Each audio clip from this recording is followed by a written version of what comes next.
दोस्तों, share market में अगर आप डिसिप्लिन और रिस्क मैनेजमेंट को फॉलो कर सकते हैं तो आप कहीं भी पैसा बना सकते हैं। चाहे शेयर गिर रहा हो या शेयर ऊपर जा रहा हो, चाहे इंडेक्स गिर रहा हो या इंडेक्स ऊपर जा रहा हो, आप दोनों ही कंडीशन में पैसा बना सकते हैं, बशर्ते कि आपका साइकोलॉजिकल मैनेजमेंट, रिस्क मैनेजमेंट दोनों सही होने चाहिए।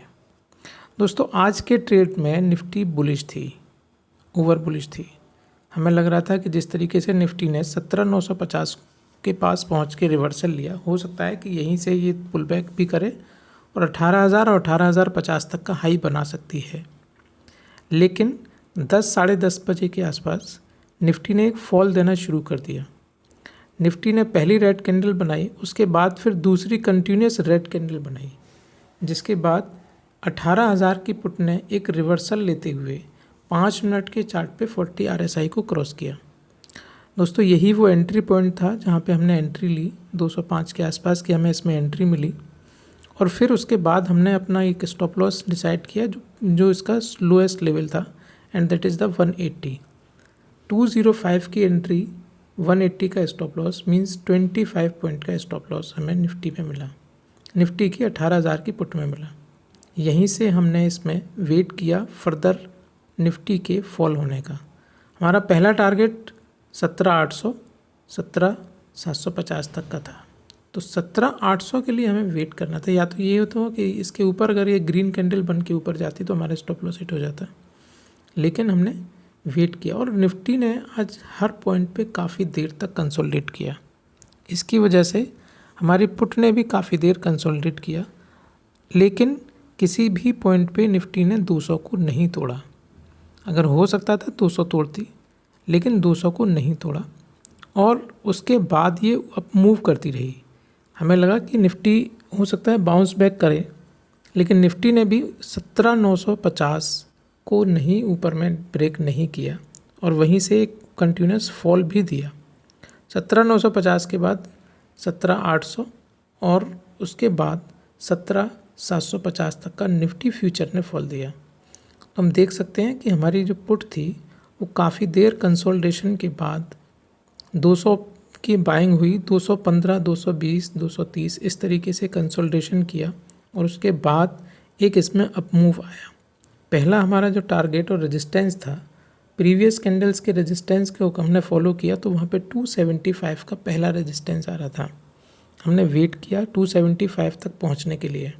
जैसे ही 275 तक हमारी पुट पहुँची, हमने अपने स्टॉप लॉस को ट्रेल किया और 250 पर हम लेके आ गए।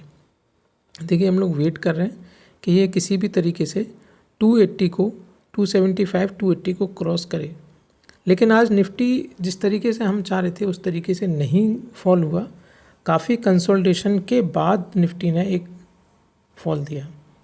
तो हमने भी इसी तरीके से अपने डिसिप्लिन को फॉलो करते हुए ट्रेड को फॉलो किया। 250, 200 के बाद 250, 250 के बाद फिर हमने 300 और 330 तक के टारगेट को अचीव किया। देखिए, निफ्टी ने फिर 280 के पास पहुंचने के बाद फॉल दिखाया। ग्रीन कैंडल हमारी पुट बना रही थी और डर लग रहा था कहीं हमारा स्टॉप लॉस हिट ना हो जाए, क्योंकि हमने 50 पॉइंट का क्वेश्चन, 25 पॉइंट का इस बार क्वेश्चन दिया हुआ था, लेकिन थैंक्स गॉड वो हिट नहीं हुआ और हमारी पुट थी वो 250 के प्राइस के स्टॉप लॉस पे कंटिन्यू रही। और काफ़ी देर के बाद निफ्टी ने एक फर्दर फॉल देना शुरू किया और हमारी पुट उसी के रेशियो में ऊपर बढ़ने लगी। पुट देखिए कंसोलिडेट कर रही है। यहाँ पे हमने एक ट्रेंड लाइन ड्रॉ किया। अगर इस ट्रेंड लाइन के ऊपर ये पुट जाएगी तो ये और ऊपर जाने के लिए तैयार हो जाएगी। ट्रेंड लाइन बनाई, ट्रेंड लाइन को फॉलो किया। देखिए, निफ्टी ट्रेंड लाइन को बार बार फॉलो कर रही है, उसको रेस्पेक्ट कर रही है। तो वी जस्ट फोकस कि हमें जल्दी नहीं करनी है। स्टॉप लॉस हमारा 25 पॉइंट का है, तो जो कि 25 पॉइंट तो हमें अभी भी मिल ही रहे हैं। तो देखते हैं इसमें हमें नेक्स्ट क्या होता है। अभी हम अपने टारगेट से तो काफ़ी दूर हैं, जो कि हमें 300 और 330 तक जाने का पॉसिबिलिटी दिखा रहा है। देखिए, हमने इसमें काफ़ी देर वेट करने के बाद निफ्टी की जो हमने ट्रेंड लाइन सेट की थी वहाँ से इसने ब्रेकआउट दिया। ये ट्रेंड लाइन का ब्रेकआउट है और ट्रेंड लाइन के ब्रेकआउट के बाद निफ्टी पुट ऊपर जा रही है और निफ्टी ने एक फॉल देना शुरू किया जो कि 17,800 को तोड़ती हुई नज़र आ रही है। अगर निफ्टी 17,800 को तोड़ती है तो 17,750 और 17,600 तक भी जाने की पॉसिबिलिटी है। देखते हैं कहाँ से निफ्टी में रिवर्सल आता है, वहीं से हमारी पुट में भी रिवर्सल आना शुरू हो जाएगा। लेकिन फ़िलहाल हमारी पुट ग्रीन में है और ये ऊपर जाने के लिए तैयार हो रही है। हमारा पहला टारगेट 300, दूसरा टारगेट 330 तक का है। तो देखिए हम लोग इसमें वेट कर रहे हैं। निफ्टी कंसोलिडेट कर रही है एक 17,800 पे जाके, 17,800 से फर्दर कोई फॉल नहीं दे रही और वहीं पे 17 हमारी जो पुट है वो 270 280 पे जाके रुकी हुई है।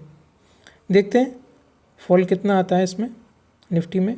क्या निफ्टी जो है 17,750 तक के फॉल को दिखाएगी, क्योंकि उसी हिसाब से हमारी जो पुट का डेल्टा है वो इंक्रीज़ हो जाएगा और हमें उसी हिसाब से इसका प्राइस मिल जाएगा। 17,750 पे हमें हमारा पुट का प्राइस 330 तक मिल जाना चाहिए, क्योंकि इसका जो बाइंग जो डेल्टा है वो 0.65 के आसपास तक पहुंच चुका है। क्योंकि अब ये जो है 200 पॉइंट हमारी पुट इन द मनी हो चुकी है। तो इन द मनी पुट में अगर डेल्टा ठीक हो तो प्राइस उसका सही मिल जाता है। अगर इन द मनी पुट में out of the money put अगर हो जाए तो उसका प्राइस उतना जल्दी नहीं बढ़ता जितना जल्दी इन द मनी का बढ़ता है। देखिए 300 लगाने के बाद निफ्टी की पुट फर्दर एक रेड कैंडल बना रही है। मुझे लग रहा है कि यहीं से रिवर्सल ना आ जाए, तो वेट करते हैं हम लोग, देखते हैं। देखिए निफ्टी की पुट वहाँ पे रिवर्सल ले रही है और निफ्टी 17,800 को रेस्पेक्ट कर रही है। तो 17,800 अगर टूटेगा फर्दर तो ये दोबारा से 300 के ऊपर जाएगी। फिर एक अप मूव हमारी पुट में 330 तक का हमें मिलने की तैयारी हो जाएगी। तो निफ्टी या बैंक निफ्टी की कोई भी रिवर्स डायरेक्शन की अगर हमें कोई भी ट्रेड लेनी हो तो just simple we can follow the rules. पहला रूल ये है कि निफ्टी फ्यूचर को 15 मिनट पे रखना है, उसकी पुट को 5 मिनट पे रखना है। निफ्टी फ्यूचर या बैंक निफ्टी फ्यूचर की कम से कम 2 लगातार कैंडल रेड बननी चाहिए। ऐसा ना हो कि एक बन गई फिर ग्रीन बन गई फिर रेड बन गई फिर ग्रीन बन गई, तब हम शॉर्ट नहीं कर सकते। पहली कैंडल के बाद दूसरी कैंडल उसके नीचे रेड बननी चाहिए, ये पहला फॉर्मूला है। और उसके साथ ही इन द मनी पुट कम से कम 40 RSI को ऊपर में क्रॉस करनी चाहिए, तब हमें बाइंग की अपॉर्चुनिटी मिलेगी, पुट बाइंग की अपॉर्चुनिटी मिलेगी। तो रिवर्स डायरेक्शन में अगर कभी भी ट्रेड लेना हो तो इन 2 चीज़ों को हमें फॉलो करना पड़ता है कि निफ्टी को हमें हमेशा 15 मिनट के चार्ट पे और उसके पुट को इन द मनी पुट को 5 मिनट के चार्ट पे लगा के रखना पड़ता है। उसी के अकॉर्डिंग हमें ट्रेड लेनी होती है। ये देखिए 330 तक हमारा टारगेट पहुंच चुका है। 330 हमने अपने ट्रेड को काट लिया है। यहाँ पे हमें जो हमारा टारगेट था वो हिट हो चुका है। 330 ऑलमोस्ट 205 की एंट्री, 330 का एग्जिट में भी हो सकता है ये ऊपर जाए या ना जाए, कोई प्रॉब्लम नहीं है अभी, क्योंकि 2-2.5 घंटे इस ट्रेड को हमने कंटिन्यू कर लिया है। तो हम लोग यहाँ से एग्जिट करेंगे। मे बी हम लोग कल कोई नेक्स्ट ट्रेड देखते हैं। आज के लिए thank you and take care of you. Thank you so much.